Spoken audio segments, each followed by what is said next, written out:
Hi, I'm Russell Graves, and in today's episode of the Wildlife Photo Show, I'm going to put myself in the crosshairs. We're going to talk about 5 mistakes that pro photographers make when it comes to nature photography.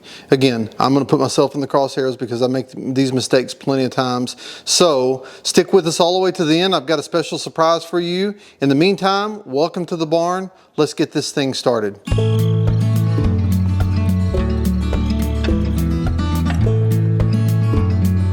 So in today's video, when I talk about 5 mistakes that pro photographers often make, that's not all the mistakes that we make, there's plenty of them, but this is 5 that come to mind as I brainstorm this idea for this video. And they're in no particular order, so it's not the worst mistake to the best mistake or vice versa. These are just 5 mistakes I thought of. So mistake number 1, I think, is, and I'm bad about this, getting stuck in a creative rut. And what I mean by that is when you go out into the field and you've been to the same place 2 or 3 times, you know, the magic of nature photography is you can travel to the same spot every single day, and every single day is going to be a little bit different. You may see different animals, the water levels of a stream may be different, the sounds may be different. It's all different. That's the fascinating thing about nature photography. But once I've been to a place a lot of times, I tend to get stuck in a creative rut. I quit looking for new angles and I quit trying to explore an area, and I just get too complacent in my approach. Even when I was shooting a lot of commercial work and I would shoot pictures of people, it became so formulaic of how I would pose people in the outdoors to do the shots with lifestyle shoots for a lot of outdoor brands that we would do, how I would pose people, and it became way too formulaic. So I got stuck in a creative rut. And so how do I solve that? I do a couple things. Number 1, I limit myself to a different kind of lens I'm going to shoot with, and that's really a powerful way to get out of a creative rut. Put a 50mm lens on your camera and force yourself to see light different or see compositions different, and you're going to be amazed at how much that changes the way you see a scene. Another thing I do a lot of time to get out of a creative rut is to look at other people's pictures, see how other people have photographed it, and maybe I can find a piece of inspiration or two that's going to help guide my next composition. So it's easy to get stuck in a creative rut, but the good news is it's also easy to get out of one. Mistake number 2 that pro photographers often make is not being willing to experiment more. Now, with digital cameras and digital nature photography techniques, we have the world at our fingertips. You know, these cameras are just technological miracles in what they'll do. They've got all kinds of tools built into them. There's all kinds of accessories you can buy to complement them. And so I think sometimes we get unwilling to experiment within our craft. For example, for a lot of years I kept thinking that, you know, I don't want to learn something new. And so I would be really hesitant at trying a new technique. But then all of a sudden I decided, you know, I want to try camera trapping. I used those small game cameras before to sit out in the field and try to see what kind of animals are coming by. But when I'm talking about camera trapping, I'm using digital SLRs or mirrorless cameras inside of a housing with the infrared trigger and a cool lighting setup to take pictures of animals that just cruise by in the dark. And I've always been amazed when I get pictures like that. So because I was willing to step out of my comfort zone and learn a new technique, I've really enhanced my photographic repertoire of things that I feel comfortable doing now. Mistake number 3, again, not necessarily in this order that I think pro nature photographers often make, is not being open to new techniques or new ideas.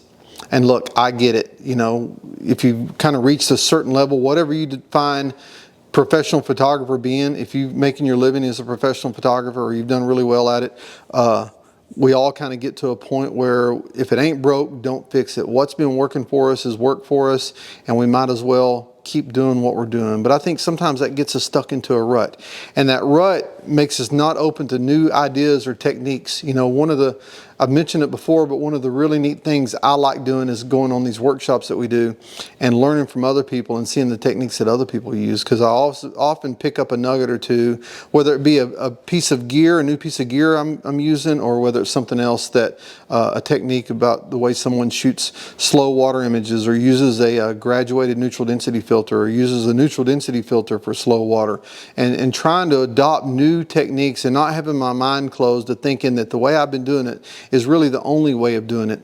Again, it's a Google Maps technique. If you put 2 addresses into Google Maps, it's going to give you 3 different directions, but all 3 directions will get you to the same point. And I think sometimes it's worth exploring those roads less traveled when it comes to nature photography. This is a common mistake that spans skill ability, whether you're a beginner or a pro or an advanced or even a pro, is relying too much on technology. You know, one of the foibles of technology is thinking it can do everything for you. And, you know, again, like I've said in previous videos before, you'll have this mentality with photographers that they'll take a subpar picture in the field thinking, well, I can just fix it later on. And, you know, because you can doesn't necessarily mean you should. Again, I'm an advocate of always trying to get it right in camera, getting it as close as you can, and then using the tools that we have back at home, the technology tools that we have in the computer, to enhance it and make it just a little bit better, not to fix mistakes that you could have avoided in the field. So I think because of, in the same vein, you get stuck in a creative rut, I think we also get stuck in technological ruts where we do the same thing over and over again, continue to make the same mistakes instead of working to broaden our horizon. So my advice is, just work to broaden your horizon. Understand where your blind spots are. Understand what you're good at and what you're not good at. Enhance the things you're good at, and really always try to purposefully work on the things that you need improvement on. The 5th mistake that I believe pro nature photographers make is believing in their own hype. You know, if you've worked hard and you've garnered some level of success in nature photography, I certainly have. Especially when it comes to magazine photography. I know a lot of people have too. I'm not the only one who does this. I think it's helpful to remember that what I do for a living is no more important than what my dad did for a living, who's a welder, or no more important than what someone else who maybe work in retail at our farm store here in our local town. So everyone's role is important. And I think sometimes we tend to overthink our importance because of how much success we've had in our respective fields. And I think it's something to be proud of. You know, I think what I've done professionally, I'm really proud of. But I also realize too that I'm not solving the world's problems by just pressing a button on my camera. You know, the whole thing is meant to be fun. I'm meant to share it with people, meant to help them learn from it. And so I try to, in my approach, I try to be really humble about what I've done and use my experience just to help others in the field. Nature photography is a wonderful thing. It's a wonderful thing that brings people together. We have enough things in our society that try to tear us apart, but I think the one thing that people agree on who have a love of photography and a love of nature is the joy that it can bring to everybody. So one of the things I try to do is never believe in my own hype, really work hard to try to help other people and help other people achieve their goals, and really keep nature photography a joyous hobby and a joyous activity that people from all over the world love doing, and more importantly, love doing together. If you like what you watched and heard today, be sure to like and subscribe our videos. It really does help us out a lot. And if you want your set of free nature photography cheat sheets, head on over to hackberryfarm.com, put in your email address, and those cheat sheets will be delivered directly to your inbox. Thanks a lot.